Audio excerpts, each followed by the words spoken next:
Tous les combattants veulent perdre du gras, mais la plupart perdent aussi leur énergie alors que ce n'est pas une fatalité. Dans cette vidéo, je vais te montrer comment perdre du gras tout en continuant à performer à l'entraînement puisque c'est aussi ça qui compte. On va voir du coup pourquoi est-ce que les combattants ont tendance à perdre leur énergie en même temps que la perte de gras, quelles sont les erreurs les plus fréquentes et comment justement structurer une vraie perte de gras qui ne va pas pour autant impacter tes performances. Du coup, pour commencer, les raisons qui font que la plupart des combattants perdent énormément d'énergie durant les pertes de gras, eh bien c'est la première chose, un déficit beaucoup trop agressif. C'est généralement le fameux extrême du tout ou rien des combattants, c'est-à-dire que soit on mange énormément ou soit on mange plus rien du tout, et du coup dans le cas où on mange plus rien du tout, ça fait un très gros déficit, ce qui forcément va créer une grosse baisse d'énergie puisqu'on apporte très peu d'énergie. Ensuite, la deuxième chose, mais qui est liée au déficit extrême, c'est le fait de couper les glucides ou du moins de les diminuer énormément. Je l'ai déjà dit dans plein de vidéos, mais les glucides c'est le carburant durant tes séances de sport, donc si tu coupes les glucides ou si tu les diminues, forcément tu vas diminuer ton énergie à l'entraînement, c'est juste logique. Et la troisième chose, c'est également une mauvaise gestion de la récupération, que ce soit lié au sommeil, mais du coup le sommeil qui est perturbé, ça peut être lié justement aux deux autres points qu'on a parlé, le fait d'avoir moins de glucides, le fait également d'avoir un trop gros déficit calorique, également une mauvaise gestion de la récupération avec les collations autour de l'entraînement, donc là on va plutôt parler de timing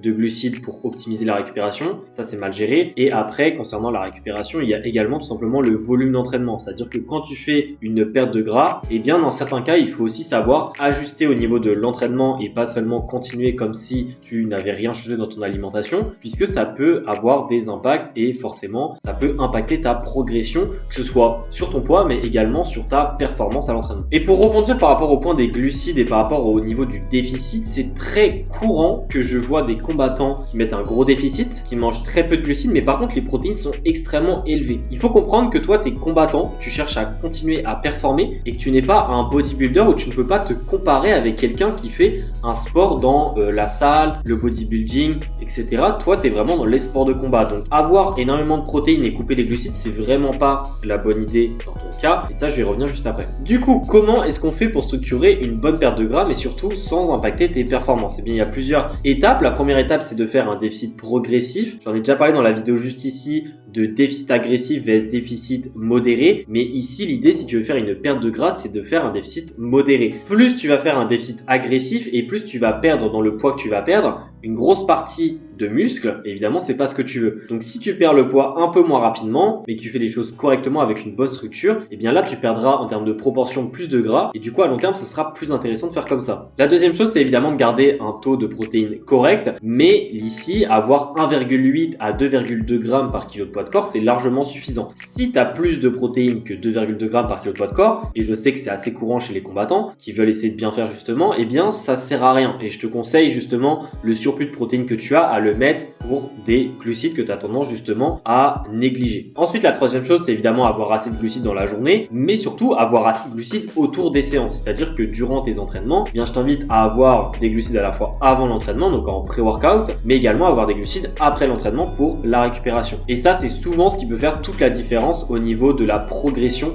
à long terme dans tes séances. La quatrième chose du coup qui est liée et qui découle de tes changements alimentaires, c'est le sommeil. C'est-à-dire que l'idée durant une perte de gras, c'est de faire un déficit modéré, ce qui va te permettre de mieux gérer la faim, ce qui va te permettre d'être moins fatigué, ce qui va également te permettre d'avoir une meilleure performance à l'entraînement, et toutes ces choses-là combinées vont faire que tu auras un meilleur sommeil. Parce que tu seras mieux dépensé à l'entraînement, tu auras également des glucides qui ont tendance à aider au niveau du sommeil, surtout quand c'est consommé le soir. Tu auras également un déficit qui est pas trop agressif et du coup au niveau des sensations de faim, eh bien ça va pas te gêner pour t'endormir. Et évidemment le sommeil, on le sait très bien, mais ça aide énormément dans la perte de poids et aussi évidemment dans la performance. Donc ça c'est un des grands piliers à ne pas négliger. Et puis évidemment la cinquième étape, c'est d'adapter par rapport à ta progression. C'est-à-dire que si tu perds du poids très rapidement et peut-être un peu trop rapidement, eh bien n'hésite pas à diminuer un peu le déficit calorique, surtout si tu as du temps devant toi pour le faire. Actuellement on est en été par exemple en hors saison quand je sors cette vidéo, eh bien si tu as du temps devant toi et que tu n'as pas de combat de prévu, prends le temps que tu as à disposition pour faire la perte de gras de manière qualitative et comme ça tu n'auras plus besoin d'y repasser plus tard. En fait, ce qu'il faut vraiment comprendre, c'est que les erreurs courantes, c'est de vouloir aller trop vite, c'est de se prendre pour un bodybuilder à vouloir mettre énormément de protéines